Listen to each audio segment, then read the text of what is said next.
வணக்கம் நண்பர்களே.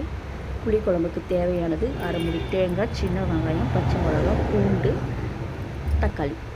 புளிக்கரசை நான் கொஞ்சமாக வச்சுருக்கேன். உங்களுக்கு தேவைப்பட்டால் நீங்கள் அதிகமாக வச்சுக்கலாம். சரிங்களா?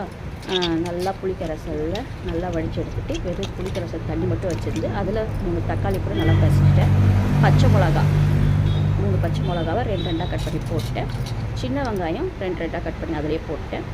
அப்புறமா வானலில் எண்ணெய் கொஞ்சமாக ஊற்றி நல்லா வானல் சூடான பிறகு மல்லித்தூள், மிளகாத்தூள், குழம்பு மசாலாத்தூள், அப்புறம் மஞ்சத்தூள், பெருங்காயம் நல்லா போட்டு வணக்கி எடுத்துக்கோங்க. வெறும் செடியில் போட்டுறாதீங்க. காரம், பொட்டுக்கடலை கொஞ்சம், தேங்காய் எல்லாத்தையும் போட்டு நல்லா வணக்கிங்க. கொஞ்சம் காரம் வர வரைக்கும் நல்லா வணக்கி கொஞ்சம் இரும்பல் வரணும். இரும்பல் வர வரைக்கும் கொஞ்சம் வளர்க்குங்க தெரியும் உங்களுக்கு.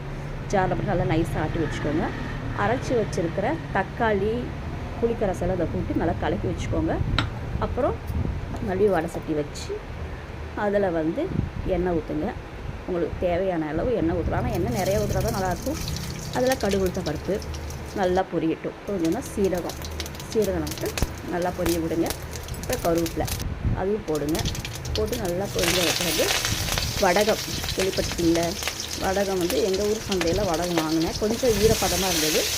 அது கொஞ்சம் காய வைக்க முடியலைங்க. மழை காலமாக இருக்கனால காய வைக்க முடியல. கொஞ்சம் ஈரப்பதம் அப்படி வாசனையாக இருக்கும். வடகம் புளிக்குழம்பு புளிக்குழம்பு பொறுத்த வரைக்கும் சாம்பார், புளிக்குழம்பு, மீன் குழம்பு போட வடகம் நல்லாயிருக்கும்.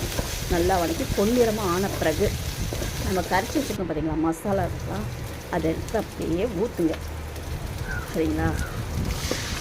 கொஞ்சம் லேட்டாகும். இதான் ஃபஸ்ட் டைம் நான் வாய்ஸ் கொடுக்குறது. கொஞ்சம் நர்வஸாக இருக்குது. பக்கத்தில் சாப்பாடு வெந்துட்டுருக்கு, அதை வேறு வடிக்கணும். நல்லா கொதிக்கட்டும். அப்புறம் ஃபஸ்ட்டே வெண்டைக்காய் எண்ணெயில் போட்டு வணக்கி எடுத்துக்கோங்கன்னா வளவலன்னு இருக்கும்ல, அதனால் அந்த வாசனைலாம் போடும்போது வெண்டைக்காவை போட்டுருங்க. வெண்டைக்காய் போட பிறகு திரண்டி தெரியும். அப்புறம் கொத்தமல்லி தூளை அதில் போடுங்க.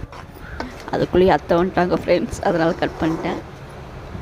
நல்லா கொதித்து திரண்டு வந்தோடனே உங்களுக்கே தெரியும் 4 பக்கம் எண்ணெய் பிரியுறது. அப்புறம் கொத்தமல்லி தூளை தூவி விட்டு கேஸ் ஆஃப் பண்ணிட்டு ஒரு 10 நிமிஷம் கழித்து சாப்பிடுங்க. சூப்பராக இருக்கும் வெண்டைக்காய் புளிக்குழம்பு.